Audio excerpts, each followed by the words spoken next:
आप सभी का सिविल ज्ञान में। आज हम बात करने वाले हैं कि जो पंचायती राज उत्तर प्रदेश जो पीआरडी में वैकेंसी आई हुई है 677 लगभग, इसमें आर्किटेक्ट और कंसल्टिंग इंजीनियर के लिए जो पद हैं उनका आवेदन कैसे करना होगा, उनकी किस तरीके से उनका प्रोसेस होगा, उसका सिलेक्शन क्राइटेरिया क्या है, सारी चीज़ों पर हम लोग बात करने वाले हैं। क्योंकि काफ़ी लोगों को इसमें डाउट था और किस तरीके से फॉर्म आपको भरना है, क्या उसके प्रोसेस हैं, कैसे क्या चीज़ें, सारी बातों को हम लोग यहाँ पे डिस्कस करेंगे। तो आपको बता दो पंचायती राज उत्तर प्रदेश में ये वैकेंसी निकली हुई है जिसमें 677 पद इसमें लगभग आर्किटेक्ट और कंसल्टिंग इंजीनियर के हैं।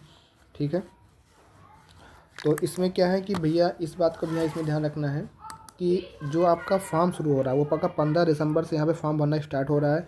आवेदन की जो इसकी अंतिम तिथि वो आपकी 31 दिसंबर है। अगर हम बात करें कि आवेदन आपको कैसे करना है, तो वो आपको सिलेक्शन क्राइटेरिया आपका इसका क्या है, कोई भी आपके एग्ज़ाम इसमें नहीं है, डायरेक्ट आपकी भर्ती सीधे होने वाली है।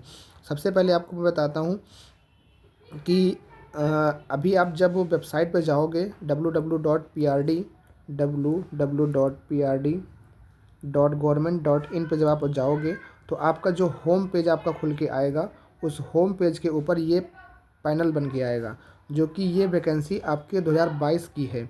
ठीक है, तो यहाँ इसको आपको ध्यान देना, सारी जो डिटेल जो आपकी 2022 की यहाँ पे दे रखी है, तो ये आपको यहाँ पे इस तरीके से लिख के आ रहा होगा, तो आपको इसमें कुछ नहीं करना है।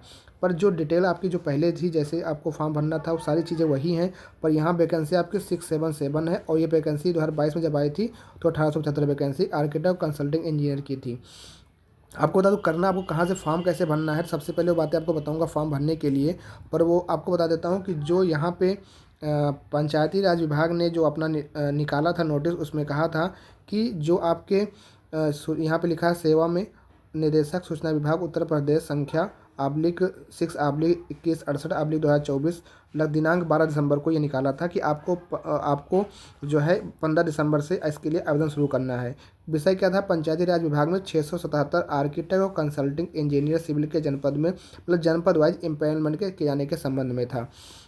तो इसमें कहा गया कि महोदय कृपया उपयुक्त विषय के संबंध में अवगत कराना है कि ग्राम पंचायतों के कार्यों का प्राक्कलन, जो ग्राम पंचायत में काम होते हैं, जो आप उनके कार्यों का प्राक्कलन हो गया, माप पुस्तिका तैयार करने उत्तर प्रदेश शासन द्वारा पारदर्शी प्रक्रिया अपनाते हुए प्रत्येक जनपद में रिक्तियों के सापेक्ष रजिस्टर्ड और आर्किटेक्ट कंसल्टिंग इंजीनियर नियत फीस के साथ पैनल किए जाने का निर्देश दिया गया है, जिसकी विज्ञप्ति किन्हीं 2 प्रमुख राष्ट्रीय हिंदी और अंग्रेजी समाचार पत्रों में भी प्रकाशित किया गया था। तो आपने देखा था कि 12 दिसंबर के आसपास आपने एक न्यूज़पेपर की कटिंग में देखा था कि ये आपकी वैकेंसी आने वाली है। अतः उपरोक्त के क्रम में पंचायती राज निदेशालय की ओर से पारदर्शी प्रक्रिया अपनाते हुए प्रत्येक जनपद में रिक्तियों के सापेक्ष रजिस्टर्ड आर्किटेक्ट और कंसल्टिंग इंजीनियर नियत फीस के साथ पैनल किए जाने हेतु विज्ञप्ति किन्हीं 2 प्रमुख राष्ट्रीय हिंदी में आपको प्रकाशित करवाना था। ये जो था पंचायती राज विभाग ने नोटिस दिया था किसको, सूचना विभाग को, कि आपको ये काम करना है। उसके बाद फिर आपने देखा होगा कि नोटिस में पेपर में आपका निकल के आया था।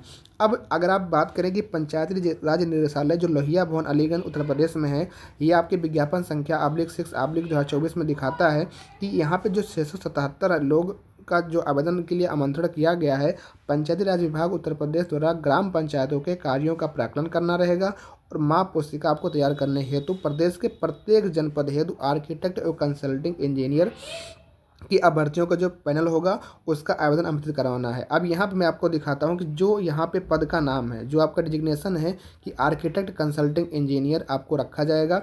यहाँ पर रिक्त पदों की संख्या अगर हम बात करें, सामान्य पुरुष की संख्या 175 है, अगर हम बात करें सामान्य महिला की 41 है, ओबीसी जो पुरुष हैं उनकी संख्या 238 है, महिला की 73 है, SC/ST पुरुष की 110 है और SC/ST महिला की 40 है। टोटल आपको 677 वैकेंसी है और यहाँ पे जो एज लिमिट है वो 18 साल से लेकर के 65 साल तक है। जो यहाँ पे शैक्षिक योग्यता है, आप बीटेक हो, बैचलर ऑफ इंजीनियरिंग की हो, सिविल में हो, बीआर्क हो, अथवा 3 वर्ष का डिप्लोमा भी अगर आपके पास है तब भी आप ये शैक्षिक योग्यता के तहत आप फॉर्म भर सकते हैं। अब यहाँ पे लिखा हुआ है कि जो आवेदन की प्रक्रिया है उसकी जो परामर्शी शुल्क है और जो शर्तें हैं वो जनपदों के वर्गवार रिक्तियों की संख्या अन्य विषय विवरण पंचायती राज विभाग की वेबसाइट पर उपलब्ध है। तो उपयुक्त रूप से वेबसाइट पर 15 दिसंबर से आपका 31 दिसंबर तक आवेदन की वेबसाइट पर ऑनलाइन उपलब्ध कराए जाएंगे। तो जो भी इच्छुक अभ्यर्थी हैं इतने तारीख से भर दें। तो आज आपकी तारीख कितनी है, आपकी तारीख है 15 दिसंबर। तो आज से ही आवेदन शुरू हो गया है। तो मैंने जब वेबसाइट पर गया तो वेबसाइट पर सबसे पहले मैंने डिटेल निकाली कि टोटल कितनी आपकी वैकेंसी है, ये वहाँ पर अवेलेबल था। और जब वैकेंसी जब आप जाओगे तो मैं आपको दिखा देता हूँ वहाँ पर, अभी सारी बातें आपको बताऊँगा। जब आप जब पंचायती राज विभाग के वेबसाइट पे आप जाओगे होम पेज पे, तो वहाँ पे लिखा हुआ है to apply for consulting engineer, to apply for architect या कंसल्टिंग इंजीनियर क्लिक हियर।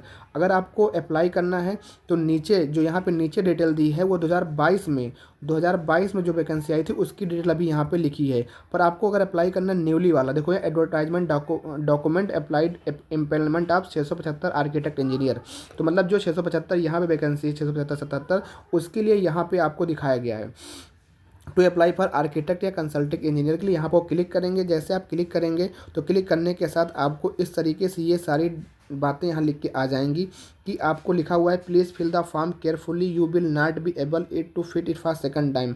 मतलब पहली बार में आपको फॉर्म अच्छे से फिल करना है, सेकंड बार में आपको दोबारा मौका नहीं मिलेगा। Print the form after submission for future reference, अपने फॉर्म को आपको प्रिंट करके रख लेना है फ्यूचर रेफरेंस के लिए।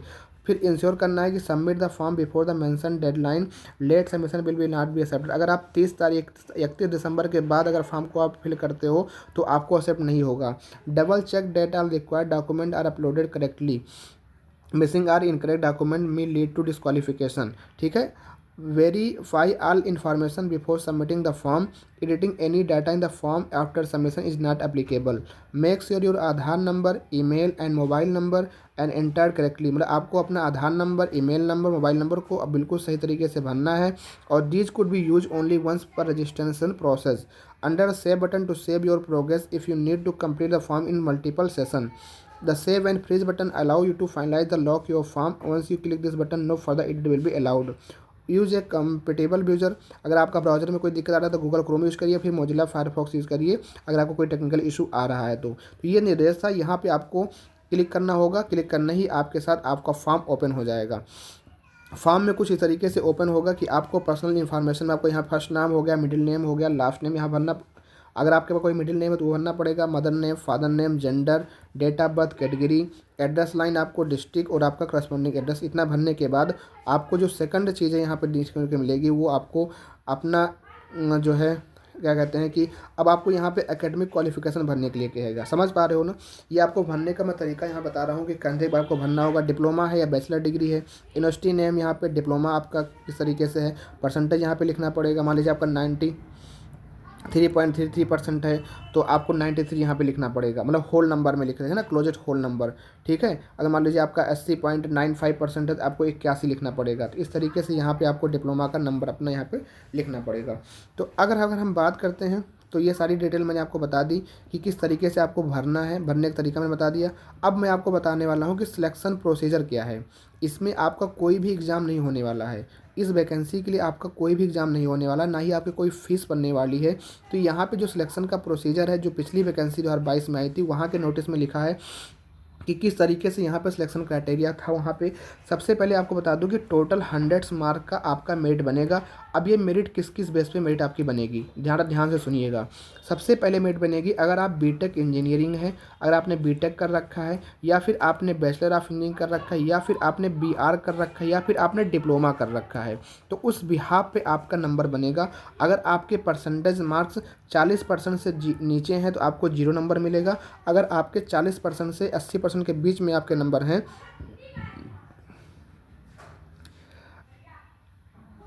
ठीक है, तो अगर आपके इसके ऊपर आपके मार्क हैं तो आपको 81 से 100% है, मैक्सिमम मार्क आपको जो है 40 नंबर यहाँ पे आपका जो है अवार्ड किया जाएगा।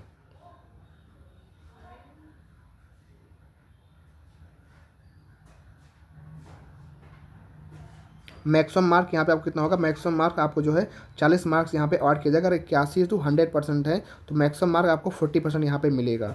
ठीक है, उसके बाद आपका जो है अगर 41 से 80% के बीच में है तो प्रत्येक 1% पे इंक्रीमेंट पे आपको जो अवार्ड यहाँ पे रहने वाला है वो कैंडिडेट आपका जो सिक्योर करेगा। वैसे मान लो कि किसी का 41% है तो 1 नंबर मिलेगा, अगर 42% है 2 नंबर मिलेगा। इस प्रकार जितने परसेंटेज आपके होंगे, 81% आपके मान लीजिए हैं, 40 से अधिक जितने रहेंगे तो 41 नंबर आपको यहाँ पे मिलेंगे इस बिहाफ पे यहाँ पे। और मैक्सिमम जो आपका होगा वो कितना होगा, 40% मिलेगा। मैक्सिमम यहाँ पे 40 नंबर मिलेंगे इसमें, मैक्सिमम 40 मैक्सिमम जो मार्क होगा इस वाले कैटेगरी से आपको 40 मार्क मिलेंगे। आई होप आप समझ पाए होंगे मैं क्या बताने की कोशिश कर रहा हूँ। एक बार फिर से बता देता हूँ कि अगर आप अगर आपका मार्क्स 40% से नीचे है तो आपको 0 मार्क्स मिलेगा। अगर आपके मार्क्स 41 से जैसे बढ़ेगा वैसे आपको 1% के इंक्रीमेंट पे आपको 1 मार्क मिलेगा। मान लीजिए अगर डिप्लोमा में आपका 70% है तो 30% आपने ज़्यादा है तो मतलब 30 मार्क्स आपको मिल जाएगा। अगर मान लीजिए किसी का डिप्लोमा में 81% है तो उसको मैक्सिमम यहाँ पे जो है 40 नंबर मिलेगा। मैक्सिमम कितना मिलेगा? 40% आपको मिलेगा, मैक्सिमम 40 मार्क मिलेगा, चाहे आप डिप्लोमा के हों चाहे आप बीटेक के हों। ठीक है, तो ये आपके 40 मार्क जोड़ लीजिए। तो आप यहाँ पे जोड़ लीजिए कि आपका 40 नंबर ये इस तरीके से मिलेगा। उसके बाद आपको बता दूँ कि जो क्वालिफिकेशन मैक्सिमम मार्क्स यहाँ पे होगी 20 नंबर की, मतलब अगर डिग्री होगी तो इसमें +20 और जोड़ लो, अगर आपका डिप्लोमा होगा तो इसमें +10 जोड़ लो। तो इस प्रकार अगर बीटेक होंगे 60 हो जाएगा, अगर डिप्लोमा होगा तो 50 हो जाएगा। तो इस प्रकार 100 में से आपको यहाँ पे 60 नंबर ये मिल गया और 100 में से आपको 50 नंबर मिल गया। इतनी बातें हो गई, आगे बढ़ो। आगे अब क्या है, आगे जो सिलेक्शन का क्राइटेरिया है, डिग्री होल्डर को मैंने बता दिया कि डिग्री होल्डर को यहाँ पे 20 मार्क्स मिलेगा, डिप्लोमा को 10 मार्क्स मिलेगा। तो अगर आपने परसेंटेज देखा होगा 40 नंबर उधर मिल गया और 20 मार्क्स इधर मिल गया और 40 वहाँ पे, 10 नंबर ऐसे आपको यहाँ पे मिल गया। ठीक है, अब बात आती है एक्सपीरियंस की। अगर आपके पास एक्सपीरियंस 1 साल तक का है तो आपको कोई भी मार्क्स नहीं मिलेगा। अगर आपका experience more than 1 year till 2 year, अगर एक से अधिक 2 साल तक है तो आपको 10 नंबर मिलेगा, चाहे आप बीटेक हो चाहे आप डिप्लोमा हो। अगर एक्सपीरियंस 2 साल से अधिक है और 3 साल तक है तो आपको 20 मार्क्स का मिलेगा नंबर। अगर एक्सपीरियंस मोर देन 3 ईयर है, आप 3 साल से ज़्यादा चाहे जितने साल का हो, चाहे आपका 4 साल का हो या आपने 5 साल का हो या आपका जितने भी साल का आपका होगा, तो आपको 30 मार्क्स का मिलेगा। कितना मिलेगा? 30 मार्क्स का आपको नंबर मिलेगा। तो इस प्रकार से आपका ये नंबर 40, अगर आपका नंबर पीछे से जोड़ते हुए आओ तो आप देखोगे कि आपके जो नंबर हो जाएंगे, अगर बीटेक से होंगे तो 40 नंबर वो मिल गया आपको, 20 नंबर यहाँ मिल गया। अगर आपका एक्सपीरियंस 30 साल से ज़्यादा है, 40, 20, 60, 30, 90, तो इस प्रकार 90 नंबर आपके यहाँ पे हो जाते हैं।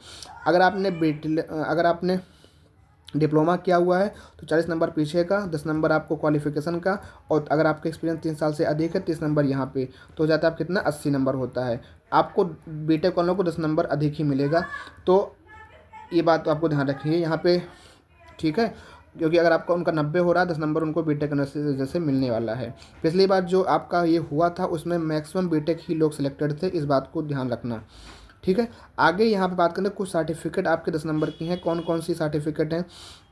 जैसे कि मान लीजिए आपने इसमें से एनसीसी स्टेट लेवल की या कोई स्पोर्ट्स सर्टिफिकेट आपने दिखा दिया तो आपको 5 नंबर मिलेंगे। एनएसएस या एनसीसी कोई स्काउट गाइड या कोई स्पोर्ट्स सर्टिफिकेट डिस्ट्रिक्ट का, डिवीज़न का, तो आपको 3 नंबर मिलेगा। ओ लेवल आपने किया एनआई एलआईटी से या फिर कंप्यूटर कोई कोर्स है या कोई सर्टिफिकेट है जो कि गवर्नमेंट इंस्टीट्यूशन से है, जिसका ड्यूरेशन लेस देन 1 ईयर है। ठीक, नॉट लेस देन 1 ईयर, मतलब 1 साल से कम नहीं, 1 साल से मतलब ज़्यादा ही है, तो आपको 5 मार्क्स मिलेगा। तो लगभग इस तरीके से आपके 13 मार्क्स यहाँ बढ़ जाएंगे।